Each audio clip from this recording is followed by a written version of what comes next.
Oh. Ano nangyari sa'yo? Ate, ikaw pala.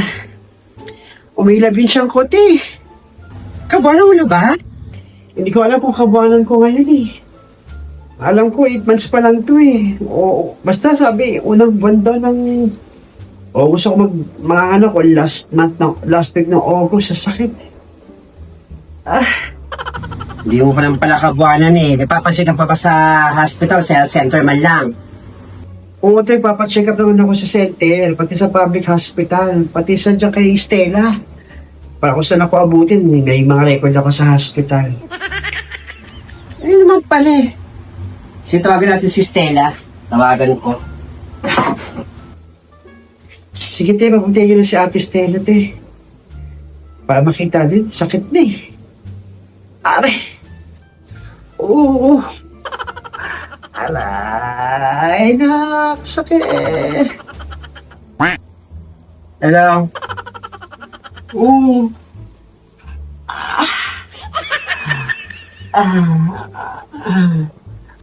Si Hilary to Stella, kapatid ni Daddy Finger.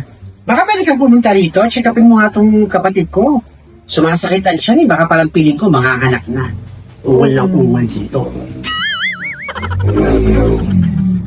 Sige, maraming salamat sa'yo, ha? Sige, I'll wait you here. Papunta na si Stella. Sige, tayo, salamat eh. Grabe. Alam mo, parang piling ko nangawit ka eh. Pero kasi hindi nabuntis. Ang tagal mo rin hindi nabembang. Ang tagal mo rin nasundan yung panganay mong anak. Kaya siguro may pangangawit sa panganak mo. Kaya nga, te, 22 years bago ko nabuntis ulit.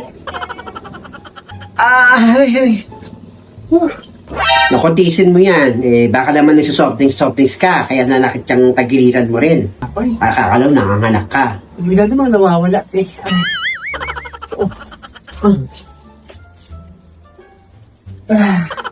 Tiis na lang, pati na yung si Stella. 1 hour later. Pasok!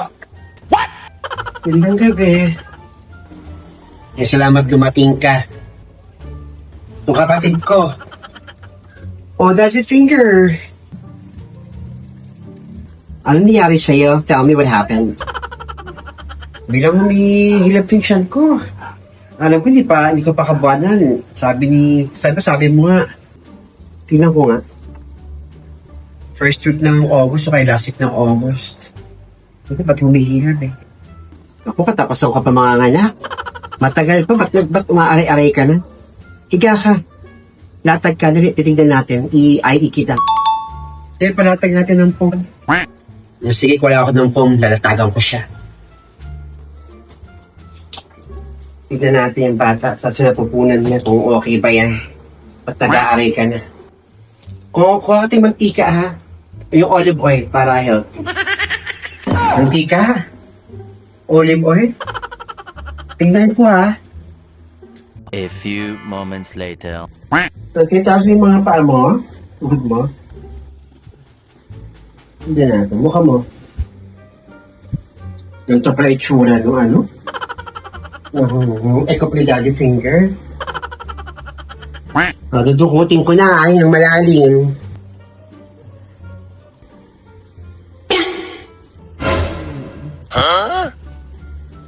Ay ang malalim.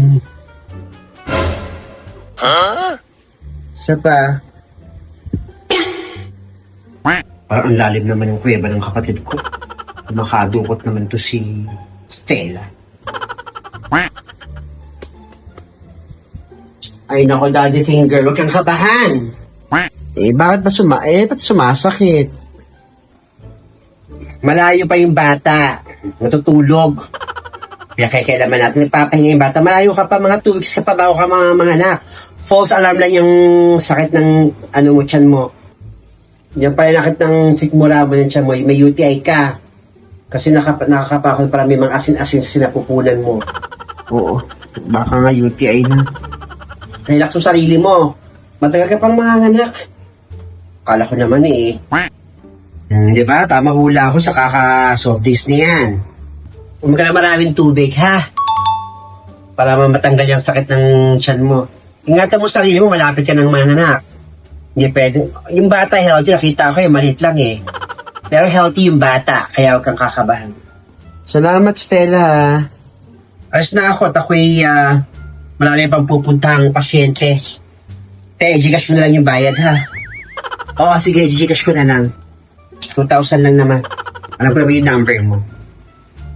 Ayos na ako, Daddy Finger, ha? Salamat, ha? Umul ka nga pala ng sambong. Effective yun. Isa yun sa mga halamang gamot na inaprobahan ng Department of Health.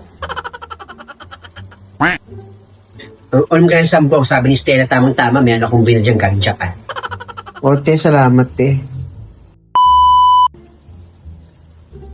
Ano kayang ginagawa ni Nena? Ano kayang ginagawa ng mga tropa ko doon? Kailangan ko nang lumabas. Nalimiss ko na sila. Hindi ko na kakayat ang pagbubuntis.